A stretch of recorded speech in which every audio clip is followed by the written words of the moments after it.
Gen Z আন্দোলনের মুখে চলতি মাসের শুরুতে ক্ষমতাচ্যুত হন নেপালের সাবেক প্রধানমন্ত্রী কেপি শর্মা ওলি।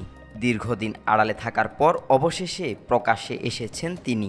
গণ অভ্যুত্থানে ক্ষমতা হারানোর 1 মাস না যেতেই জনসম্মুখে বক্তব্য দিলেন ওলি। শনিবার ওলি তার নিজের দলের যুব সংগঠন গুন্ডুর আয়োজিত এক সমাবেশে অংশ নেন।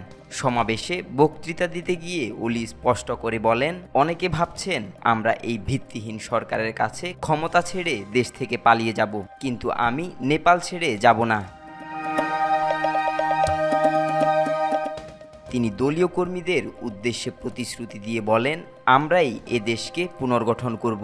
আমরা আবারও সংবিধানের মূলধারায় ফিরিয়ে আনব নেপালকে। আমরা দেশকে শান্তি ও সুশাসনের পথে নিয়ে যাব। ওলি অভিযোগ করেন, বর্তমান অন্তর্বর্তী সরকার জনগণের ভোটে আসেনি, তারা এসেছে সহিংসতা ও ভাঙচুরের মাধ্যমে। তিনি বলেন, যারা আজ ক্ষমতায় আছে তারা জনগণের ম্যান্ডেট নিয়ে নয়, রাস্তায় বিশৃঙ্খলা তৈরি করে এসেছে। ওলি দাবি করেন, তার অধিকার খর্ব করার জন্য সরকার ষড়যন্ত্র করছে, কারণ সুশীলা কার্কির প্রশাসন শুধু তারই নয়, তার মন্ত্রিসভার অনেক প্রভাবশালী সদস্যের পাসপোর্ট জব্দ করার পরিকল্পনা করছে। বর্তমান সরকার তার নিরাপত্তায় গাফিলতি করছে বলে অভিযোগ করেন সাবেক এই প্রধানমন্ত্রী।